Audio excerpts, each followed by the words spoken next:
Oslo était un piège.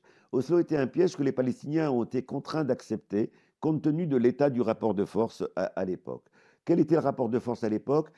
C'était un rapport de force d'isolement de la résistance palestinienne. Les Palestiniens avaient été massacrés en Jordanie et donc ne pouvaient plus résister à partir de la Jordanie. Ils avaient été éliminés du Liban par une intervention israélienne et pour sauver la population libanaise avait accepté de quitter le Liban vers l'Algérie, la Tunisie et d'autres États d'accueil. Et par conséquent, il n'y avait plus de possibilité de résistance de l'extérieur. Secondo, les États arabes de la région commençaient l'un après l'autre à reconnaître l'État d'Israël, c'est-à-dire à abandonner la Palestine. Donc les Palestiniens se retrouvaient dans une situation d'impasse et c'est ce qui les a amenés à signer Oslo. Mais ils ont signé Oslo dans l'idée que c'était une étape, une trêve avant de pouvoir rebondir.